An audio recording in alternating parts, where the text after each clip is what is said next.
let's start chapter 1, which is modeling in Blender. The basics of you have your 3D objects, you have your vertices, and you put those vertices where they need to go to make 3D objects. That is the basics of making a 3D model. And there's only a few more rules and stipulations that go into making a game-ready model, which is only slightly different to like an animation-ready model. And the other quick thing, when you get into once you save your file and you like have it going and you're doing stuff, if you just Control S, if you hit Control and then S, it will save whatever your progress is. So be careful, because if you make a mistake and then hit Control S, that mistake is saved. But if you need to save, if you made progress and you need to save a checkpoint, Control S, and that will make a file, that will save the file. If you need to make a split, like you're testing something, go back up here, do a save as, and save under a new name, same place, and make it a test file. Test your thing, and if it works out, make that your new main file. Don't test stuff in Blender on one file. Test it in a new or test it in like a secondary branch save, so you don't go overwriting the good progress that you've made. Because I've lost many a model to experimentation that I then saved over. So, 3D modeling in Blender. You have in your viewport things called objects. And these objects, in their most basic form, is just a collection of vertices. This cube is an object. If I right-click, Object Context Menu, this is stuff that will affect this object. If you hit Tab, if you tap Tab, or more directly, if you go up here and go to Edit Mode, you are now editing one object.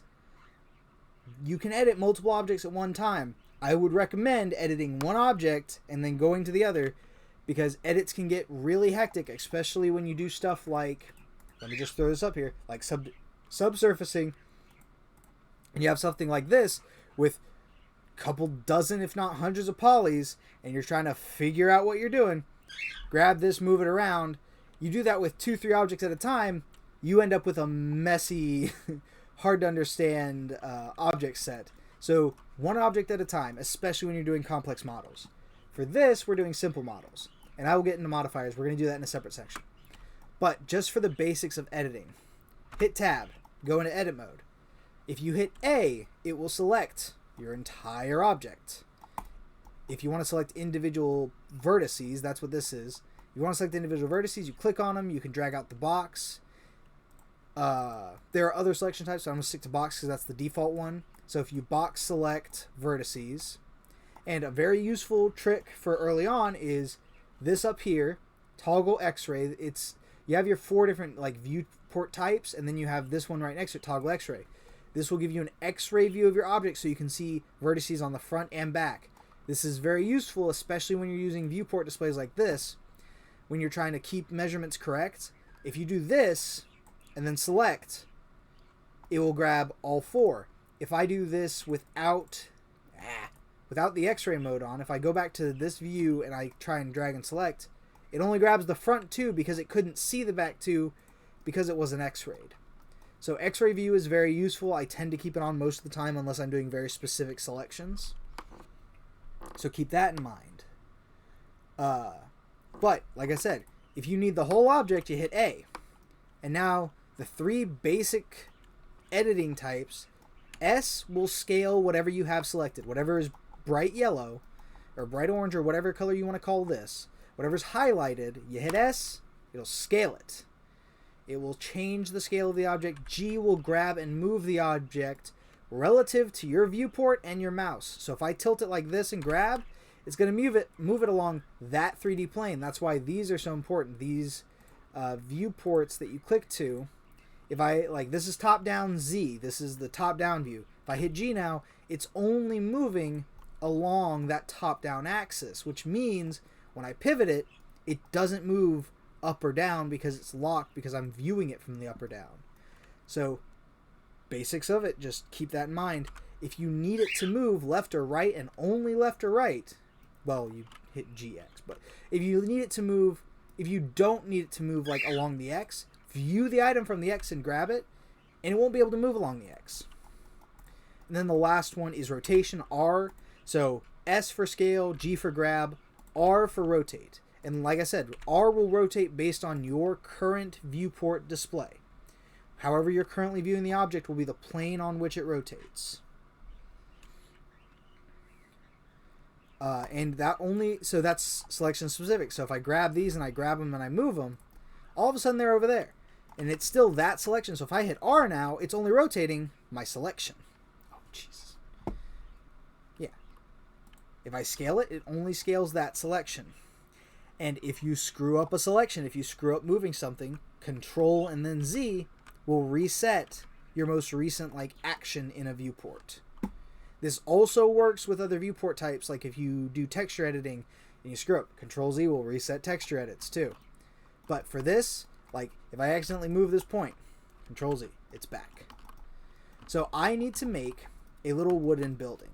To do this, I'm going to use a couple fancy techniques, and I'm going to start with the simplest ones because the simplest techniques are only useful for the basic stuff. The fancier techniques will get you better results for game modeling because it's mostly about making good models quickly and keeping your poly count relatively low. So, we need this cube to be board shaped. And yeah, I know, it's basically a wooden cube already. But what we do is we lock it to the Y, so now I'm making it so I'm only viewing it from this side. I hit S and then I hit Z. X, Y, and Z are your axes up here. Green, red, blue, Y, X, Z. So if I hit S and then Z, now it's only scaling along that Z, which means if I crank it down right now, I can get a nice thin board. Now these measurements, I don't tend to worry about these too much. I rescale in-game to get my sizes and everything. But if I scale this down now, I have this nice flat board. And if I take it again and I scale, so I adjust my view, I can click into Z so it's from the top down, and I scale it along the X, I can make it a plank like this. And then to get a better scale for this, I can take it and scale it along the Y. And now I have a basic plank. But of course, this is not good enough to build buildings with. This is a very basic plank, and I'm actually going to scale this along the Z to make it a little bit thinner. There I have a plank, but it's not very good because it's very basic. It looks very clean, but if I wanted clean flat boards, I could do that with the texture. I want detailed boards, so what I'm going to do is make a collection of boards and then use that in a generated pattern to make my flooring, my roofing, my shapes and everything for the building that I'm going to build. And the reason I'm going to do it that way is so that I end up with a varied, randomized selection of boards and everything. So in this first section, we're just going to make the boards, and we're going to texture them. So we're going to go to the basics of modeling, some modifiers, and some texturing with these boards. So what should I do? I want these boards to look old. Well, then I need to add some details that make them look old. One of the most basic details you can do is curving the board, giving it a little bit of a curve or an arch showing warping over time. So, if I hit Control and R, I get this ring select. Now, what this is doing is adding vertices to a box. It's adding vertices to a object. And I forget which one it is in this. It's loop cuts. So you have loop cuts. So first it'll have you pick where you want the loop cuts. If you align it to different axes, it will change where those go. If I do this, it pops up one. When you do edits like this, using these tabs, if you come down here, you can adjust these numbers. So if I want nice basic board, I'm going to go with 3 because that's enough vertices for me to mess with. Try to limit your vertices from the beginning, not necessarily from a not for optimization. Right now we're limiting it because the more vertices you add, the more complex edits get. And you want complex edits to happen at the far end of your edit. So when you're getting basic shapes, basic number of vertices. Don't go crazy. So I do 3. You can change a bunch of settings in this so smoothness will smooth out your objects. Ridiculousness. So you can see smoothness going up, it tries to make a smoother, rounder shape. but we don't need that. We just need to make the edits ourselves. So we add some vertices. And once you select off of this, or once you... Oh, go back to selection mode. Yeah, the other shortcut for this, if you want to loop cut, you hit Control R and it will do the same thing. Difference is, when you're done with this, it will go right back to or selection mode rather than continuing to do loop cuts. So I got my loop cuts. Now I want to curve the board. So I'll lock it into the view I want it to curve from. I'll take this right here, move it up or down, or up or down, doesn't matter. So I'm going to move this one up, but I realized something. That's a cube, screw it. So I'm going to take this and move it up. And then I'm going to take these two. So I'm going to square select these vertices. Since I'm in X-ray mode, I can get the whole thing. But then I also want to select this one to move them at the same time, at the same amount. So hold Shift and box select, and Shift will keep your previous selection and add your new selection to it. So hold Shift and box select, and it will add your selections together. If you just box select and then box select, it won't select both. So hold Shift. And now that I have these, I take these and I pull them up. And now I've got this nice upward curved board, which, if in a game I want to have the board curved down, all I have to do is rotate it along the y-axis 180, and out curves down. So I have a board that can be two boards all in one. Great, perfect. What do I do here? Well, I've got one board and I need more variation than that, so I'm going to make another board. So I'm going to hold Shift and then hit A. Shift A is Shift Add. It adds. You can also just hit this menu up here. This will add a new something to your viewport. You can add meshes, armatures, empties, which are used for certain edits. You can add lights, cameras, speakers are for animation, so we don't tend to worry about those. You may want cameras just to see how certain things render out, because the render in Blender will not be accurate to a game engine, but it will give you an idea of what you're working with. And lights will also be important because they will show you materials. But right now, we just need another cube. So we go to Meshes at the very top, and you have a couple options for meshes. All your basics, you've got your cube, circle, your spheres, your cylinders, your cones. I just need a box. I just need a cube. It'll pop right up into the center. It'll pop in where that little like red and white circle is. That's your like cursor. But I don't want this to be here, so I'm going to come to the top, G exit, and then move it to the side. The thing that matters is where this origin is. The little orange dot, when you select an object, the orange dot is the object's origin. That's going to determine where it is, where it edits relative to this. So like if I come in here, move this up, and then come out of it, if I rotate this object right now without being in edit mode, it rotates around the origin. The origin is basically the center, and you can do some fancy things with an origin when you know what you're doing with them. For now, I just need it in the middle. And the important thing is when you export as an FBX for games, that origin doesn't matter. The origin of the world where the three lines cross, where you've got your XYZ lines, that spot where all three of those axes meet in the middle is your true origin. So when you're exporting objects, and we'll go over this in the exporting section, but when you do this, you need to have them aligned to that. So generally what I do is I put the origin of an object in a usable location. For instance, like doors, I put it in the corner. For a board like this, I'd likely put it dead center, but in the bottom. So like for this board, I'd probably take the whole thing and move it up so that the origin point is on the bottom side of the board. So if you're putting the board on a floor, the origin is where it's going to rest. So if the bottom of the board is there, then it's going to rest there. Of course, if you invert it, it's going to be different, but we don't worry too much about that. For now, this is where I want my origin, and I can use it as a usable point for other things. And also, I'm not going to be using this origin on this board for these. This is just an example. But now I have my origin. I offset it so I can edit this without editing this. But that's not really what I want. I kind of want this dead center. So how do I edit it if it's offset like this? Well, I make this board disappear. And I'm going to name your stuff. Since this is the basic curved board, I'm going to name it wood board curved. And of course, oh, Jesus, caps lock. Yeah, you can easily hit caps lock while you're editing. It happens.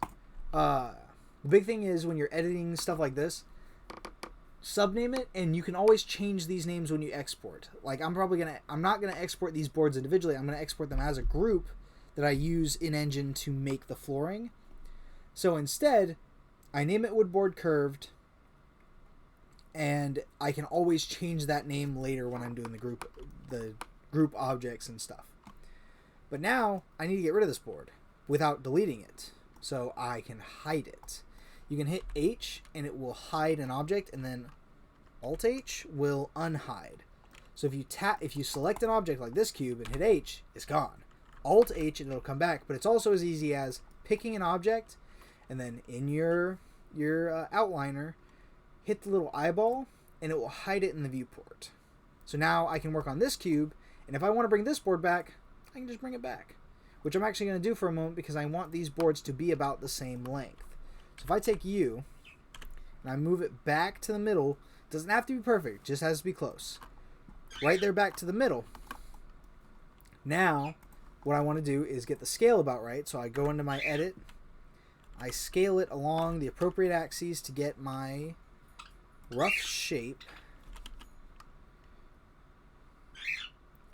Make it roughly the same size as the other one. It doesn't, like, I'm not too concerned. These are old warped boards, so they don't have to be exact. And then I just get it close. Well, now I don't need this board in the way to do my edits for my other parts.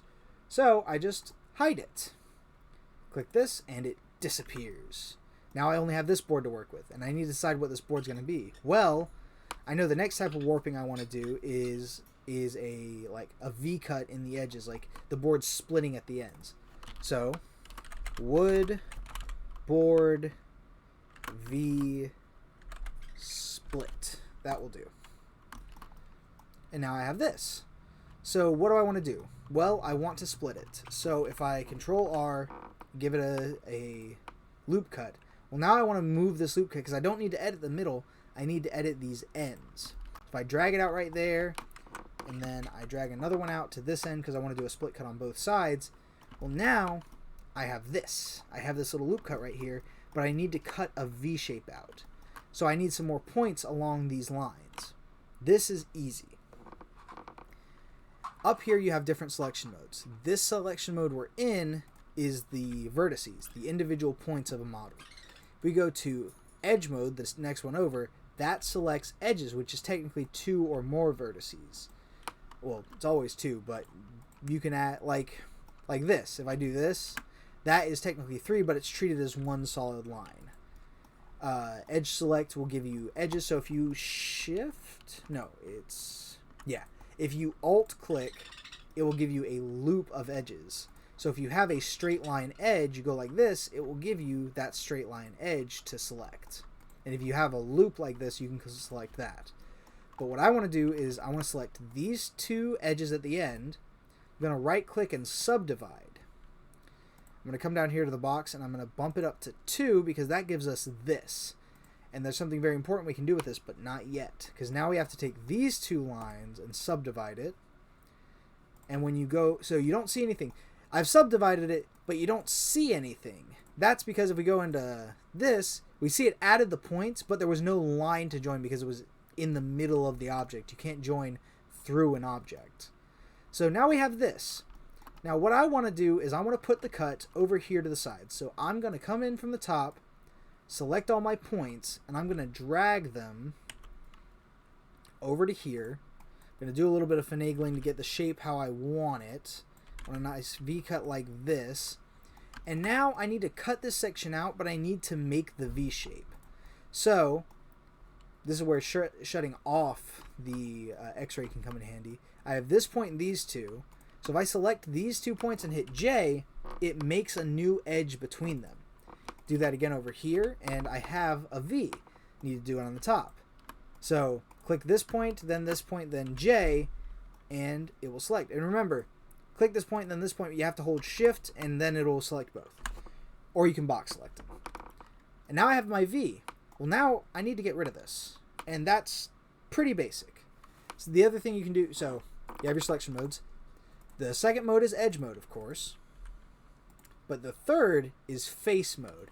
And while this is very apparent when you do it like this, it's even more apparent when you go into your X-ray view. Because when you're at an X-ray view, all these dots are individual faces. Every point in the middle of something is a face. So you can very clearly see we've got these 3 faces we need to get rid of. Well, then we can just click, click, click, holding shift, and we've got all 3.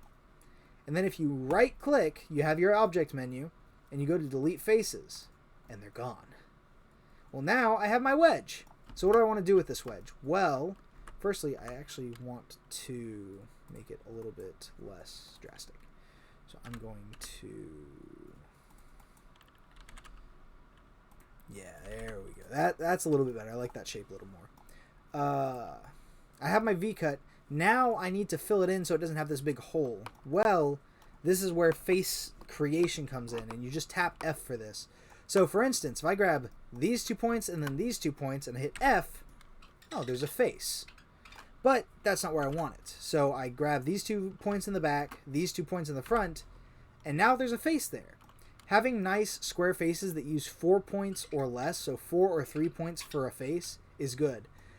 In Blender, I recommend keeping faces to quads, which is 4-point faces.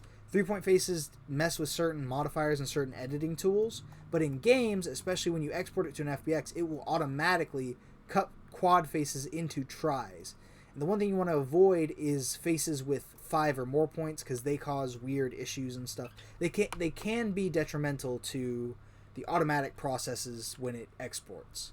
So keep it to quads or tries, and there's certain techniques for that you'll learn. It's a little bit more advanced than what I feel like we can cover today. But anyway, I make another face. You just select what you want to select and hit F, and it will fuse the faces together. And you can still, even with faces that seal it in, you can still hit F anywhere along points, and it will make a face. But we don't need that face there. So I've got my V-cut out of this now. And it's not very apparent that it's a wood board, but it will come in more when we start doing the grain, when we do textures. So I'm going to do that same process that I did here, flipped upside down, on the other end of this board. Oh, viewport navigation. If you middle mouse, it will rotate your view around a central point. And you can lock that central point to something by, like, I select these 2 vertices and hit period on my numpad, and it will lock it to the middle of those 2 points. If you do that with a single vertex, it zooms way in, so I wouldn't recommend that. But say I wanted to view this end of the board, well, I could select these 4 points, which are the end of my board, and now it's locked to the middle of this face, which is the end of my board, which is kind of where I want it.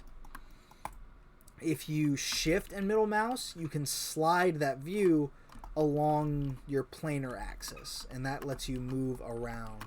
And of course, zoom in and out with middle mouse to move your stuff around. So I'm going to recenter myself. And now I'm going to go back to what I was doing. So with the selection up here, 1, 2, 3 on your top numbers, if you hit 1, it will put you into vertex mode. 2 puts you into the edge mode. 3 puts you into the face mode. So that's an easy, quick way to transition between those. So I'm just doing the same thing I did on the other side. Very quickly, very simply, just separating my stuff. I tap 1, and all of a sudden I'm in this again. So I can join my lines for my V-cut.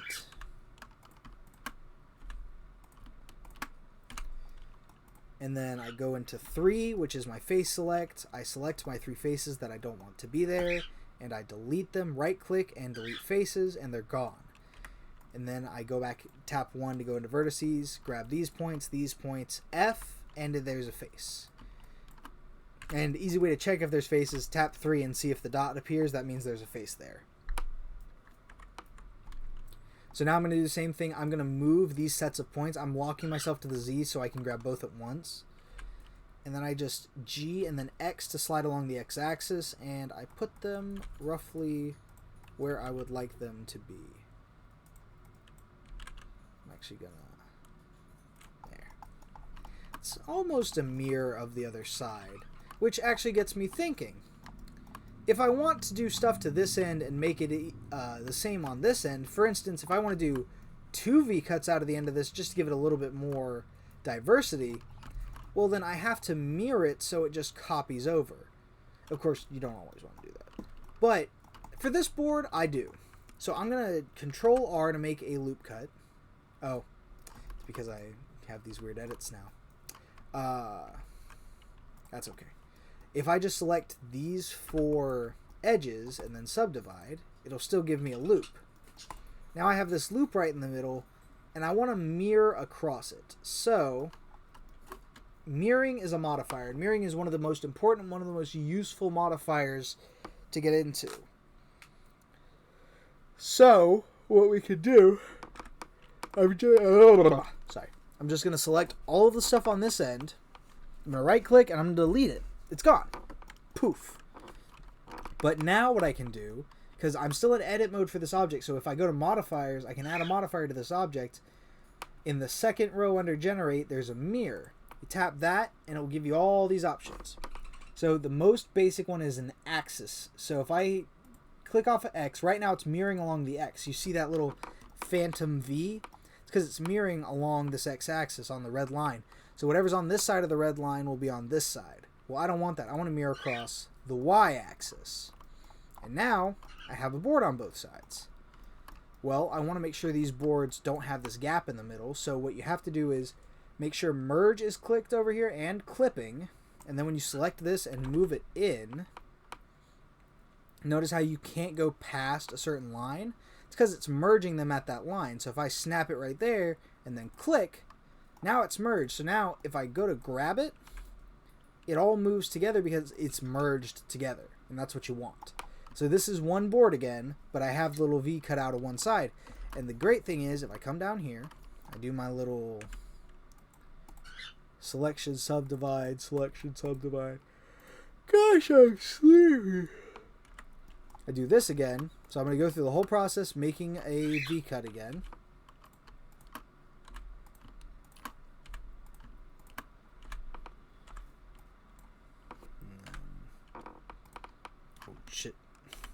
Wrong thing, right click, delete faces, there we go. And then I fuse those faces in, or I put faces back so it creates the V structure. And then I go ahead and I'll move this stuff around because I want it to look okay.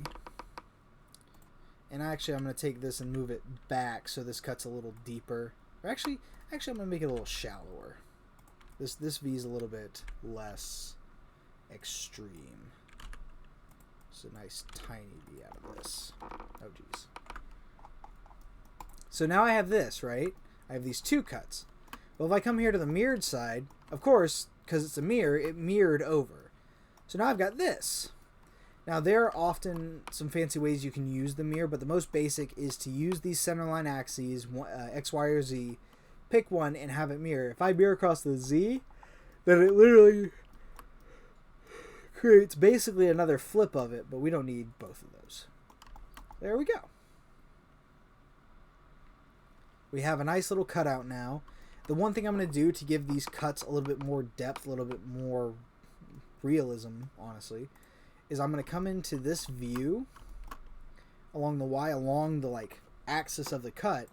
I'm going to select my cut, and I know it's my cut because I can see it's my cut. So I come into here and I just rotate it. Except that does interesting things to the board, doesn't it? So how do you rotate this without screwing with your topology? Well, you can select the top half and just slide it along the x-axis. And now you have a crooked cut. And that feels a little bit more realistic or logical for what we're doing. You can either do that with single points and you'll get... I can do this. And you get this weird twisted cut, which I like. It gives it a very janky, broken feel, and that's what I'm going for with this kind of board. Well, now I have this board, but now I don't want the mirror modifier anymore. I want to edit one end so it doesn't match this one exactly. Well, then you get rid of the mirror modifier by keeping it. If you come up here to your modifiers, any modifier you add, you hit this and hit apply. Oh, wait. Make sure you're not in edit mode. Make sure you have the object selected, but you're not in edit mode, and then you can apply. You can either Control A, but a Control A applies a bunch of them. So you Control A, or you just come over here and click it, click apply, and then when you go back into edit mode, now it's all one object. There's no like mirror line or anything, and if I take this point and move it, it's no longer stuck to that middle axis because I've applied the mirror. So now I have a mirrored board, and now I can take this side, like I can take these, come at it from this axis, and rotate it the other way. Or, oh, oof. Actually, I'm gonna take this one and slide it along the X. Slide this along the X. So now it matches that line a little bit, but then I'm gonna take these two, and then slide these around. Now I've got this one. I'll take this whole top half and slide it the other way now. So I'll put it back more in line, and then I'll take this bottom one and shift it a little bit. There. Feels a little bit more jank, a little less perfect.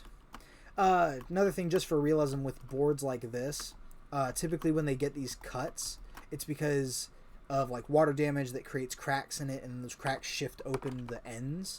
When that happens, these parts in the middle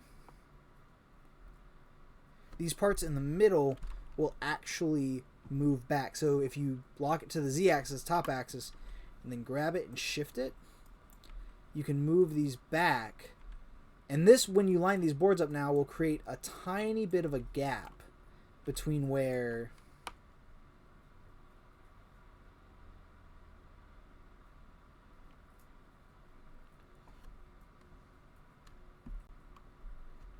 sorry.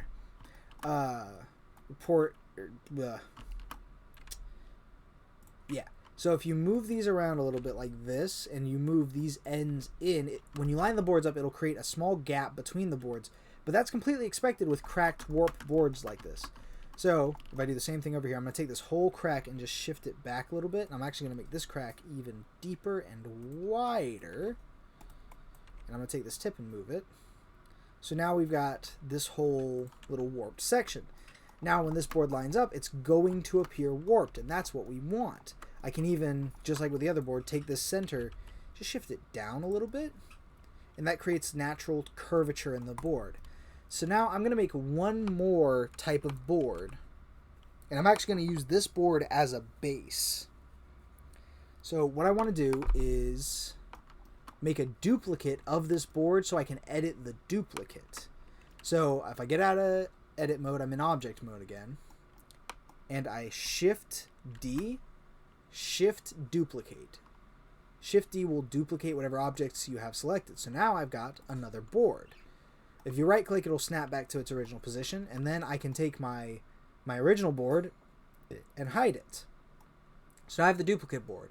Well, I'm going to edit this board a little bit, and I'm going to put some different stuff into it to make it, once again, a new unique board. So you come back up here to Woodboard V-Split. I'm going to get rid of the V-Split, and I'm going to call this I-Split, E-Y-E, because I'm going to do the thing where boards split in the middle, where there's a tiny gap where, like the warping at the ends, except it's happened in the middle of the board. So to do that, and one of the other things I'm going to do is I'm actually going to get rid of one cut on each side. I'm going to leave them across from each other, just because I feel like that'll be a bit better. And I'm actually going to I'll take this one at this end, I'm going to grab it and move it roughly to the middle-ish, and I'll get rid of this one. So how do I do that? Well, I basically invert what I already did. So if I come here and I go to these faces, I can delete these faces, go back into these selection modes, and put the faces back where they already were.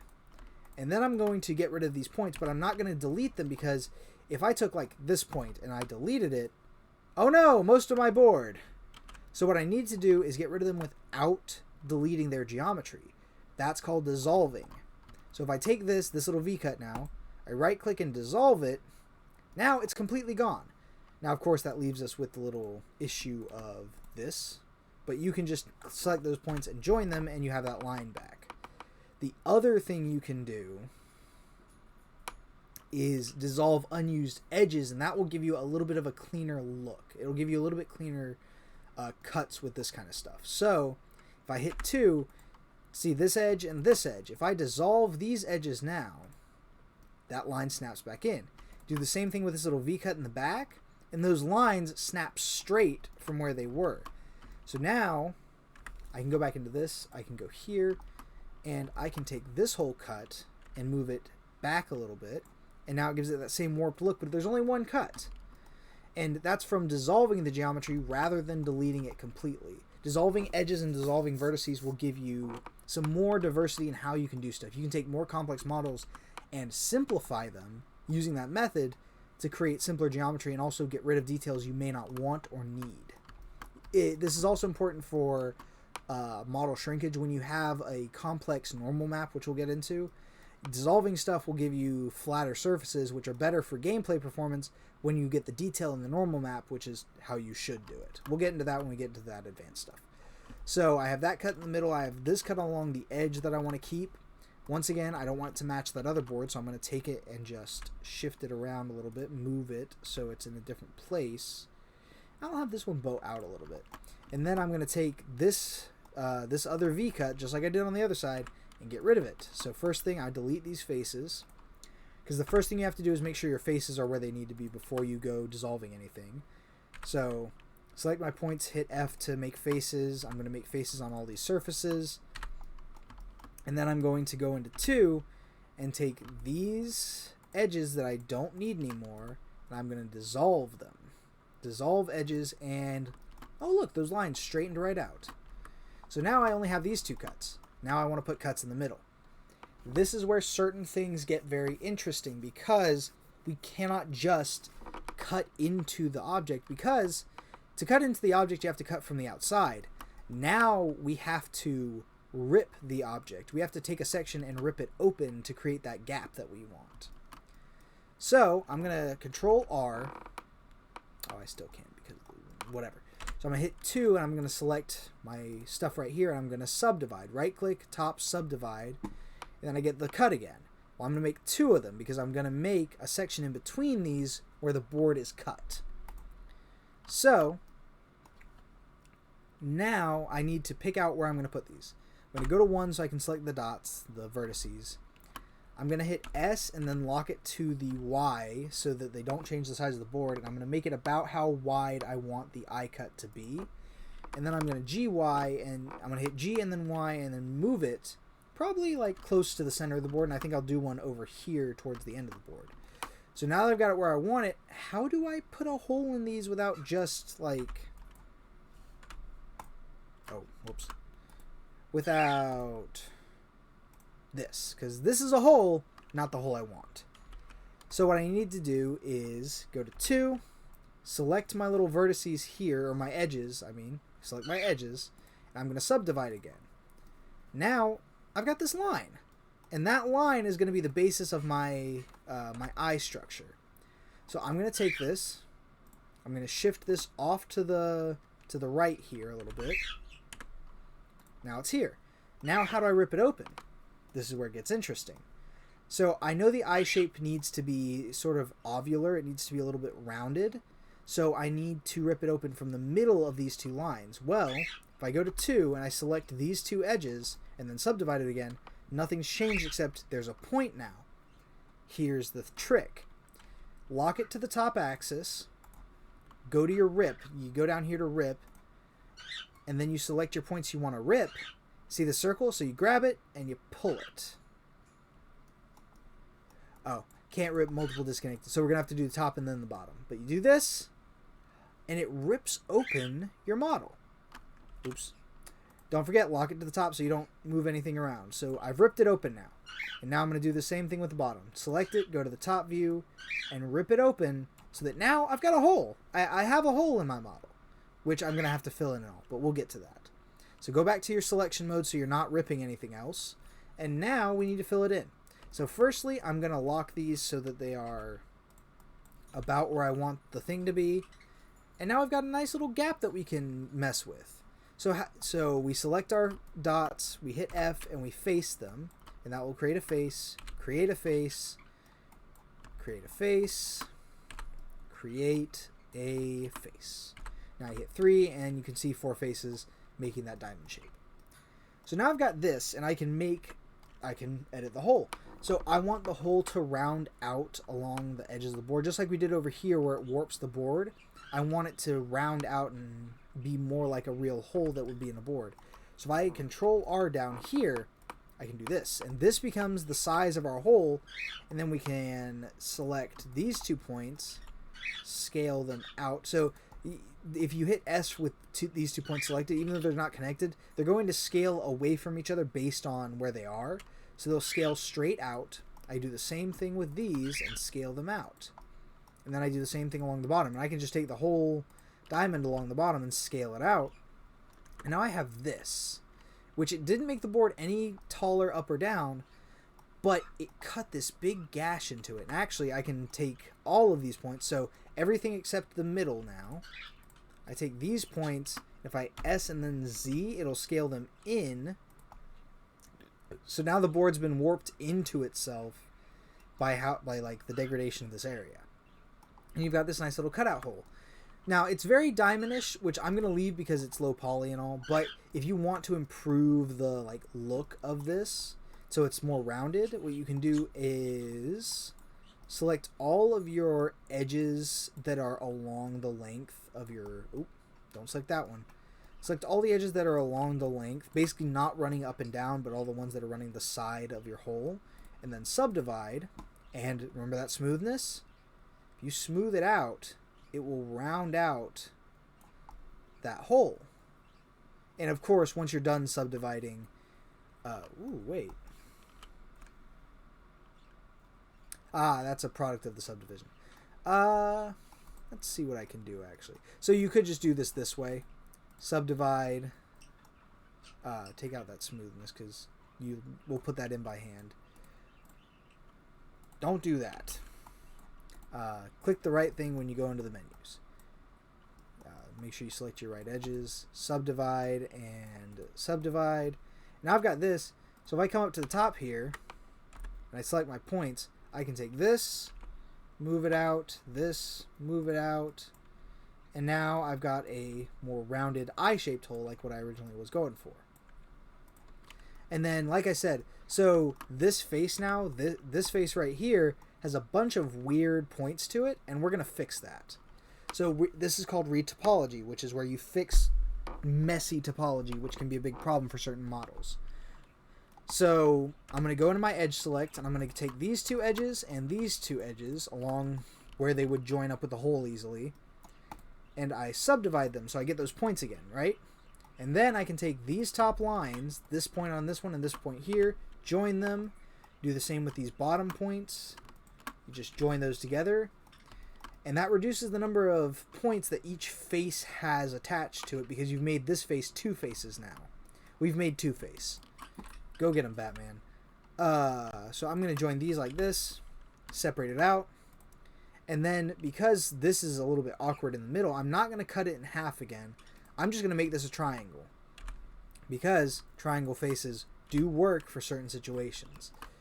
You just don't want more than 4 points per face, and preferably 3 points per face when you export. But you can also just leave it to the export to do that, as long as you don't have 5 points per face. So if I join all these like this, select your points and hit J along the surfaces, and it will join them in lines. And now, it's a lot less messy, and if I come in here and like Control R, it gives me loop cuts. This is a good way to check your topology. Notice it won't work for the triangle, of course, because the triangle is messy, but all these gives me nice clean loops.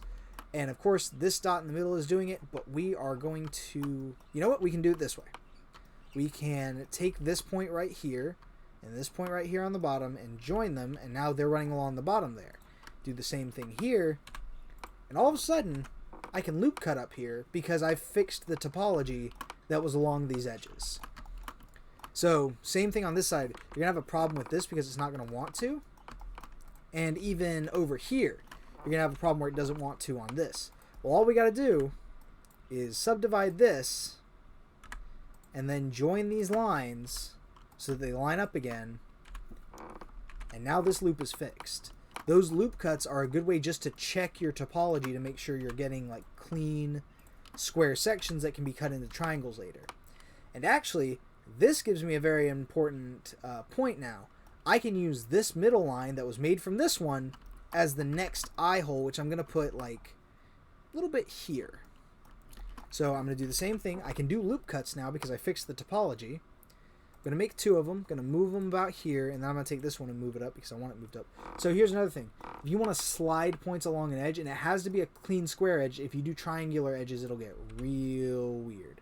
But if I take this whole loop section and hit G and then G again, it will slide along the edges of my topology. Hit G again, it'll go back to grab, but if you hit G the second time, now it's clamped, and this lets it slide along the edges. So I can slide this right up to here, and there we go. Now, of course, I need to fix... weird rotation. I need to fix where this section is because that's going to be where my eye is. So if I lock it to the top, I'm just going to align these points so that they are in the same spot, and then I'll rotate it later. Now I take this, grab it, move it right here, and I have my new cut. Likey cut G. So now I need to do the same thing again. Take these 2 sections and subdivide them, and then I can tear these open to make sure we're locked to Z so they don't go just anywhere. Select a new point. Grab and tear, and there you go. Then you go back to your selection mode. Don't leave rip open because rip will keep ripping and it will do terrible things to all of your topology. So actually this point is on the wrong side. I'm going to move back over, move these over. I got my hole again. And once again, first thing we're going to do is fix our faces. Generally, you want to fix your faces before you do a bunch of edits because faces are important for those edits. There you go. This one I'm actually going to leave because I'm going to make it smaller, and I put it on the wrong side. So actually I'm going to take this. Yeah, it's right. Okay, so I'm going to take this and move it over here. I'm going to leave this in a diamond shape, and I'm actually going to edit it so it's a little bit more like that. I am, however, going to add my middle rim because I like to do... With these kind of holes, it makes sense for it to scale or for it to have this sort of like worn out look, because when you have a hole like this, worn over time, it's going to wear out the surfaces rather than the inside. If that makes sense. And then I'm just going to mess with it a little bit. I'm going to rotate it so it's less clean. I'm going to take this and scale it. Or actually, yeah, and then rotate it like this so it matches that bottom, but the middle stays skewed. And I'm actually going to scale it out like this so it's a little bit wider on the top.